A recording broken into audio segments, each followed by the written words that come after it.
ఎడారిలో సెలయేర్లు. నవంబర్ 21. నీ మార్గమును యెహోవాకు అప్పగింపుము. కీర్తనలు 37:5. నిన్ను ఇబ్బంది పెడుతున్నది ఏదైనా వెళ్ళి తండ్రికి చెప్పు. దాన్నంతటినీ తీసుకెళ్ళి ఆయన చేతుల్లో పెట్టు. అప్పుడే ప్రపంచమంతా పరుచుకుని ఉన్న కంగారు పెట్టే తత్తరపాటుల నుండి విముక్తుడివవుతావు.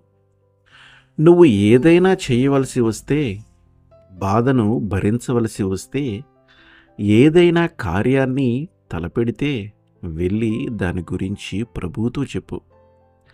దాన్నంతటినీ ఆయనకి తగిలించు.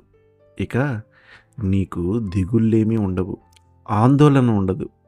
తాపీగా, ప్రశాంతంగా నీ పనిలో నమ్మకంగా ఉండు. నీ కార్యభారాన్ని ఆయన మీద పడెయ్యి. నీ దిగుళ్ళన్నిటినీ, నిన్ను కూడా చాపలాగా చుట్టి నీ దేవుని వీపు మీద వెయ్యి. నేడు చుట్టూ నమ్మకమనే కంచికట్టు. ప్రేమతో దాన్ని పూర్తి చేసి హాయిగా దానిలో కాపురం పెట్టు. రేపు వైపు చూడకు కన్నెత్తి. రేపే ఇస్తాడు దేవుడు రేపుని జయించే కత్తి.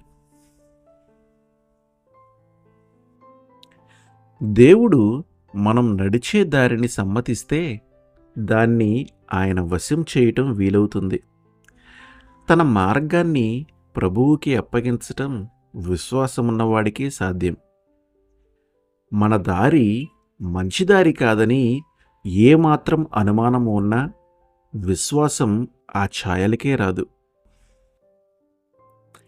ఆయన చేతుల్లో పెట్టటం అన్నది ఒక్కసారి జరిగి చేతులు దులిపేసుకునేది కాదు. ఇది ఎప్పుడూ సాగే తతంగం.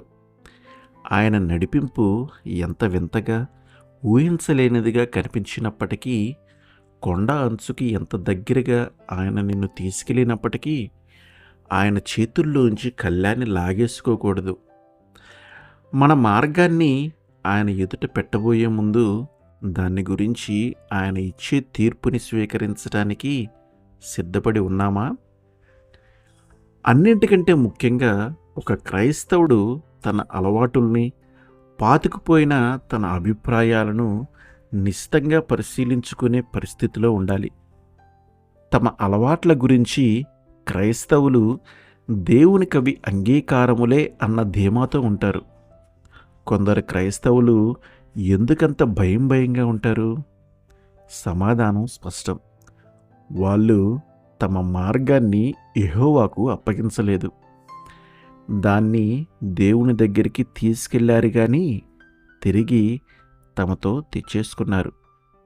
ఆమేన్.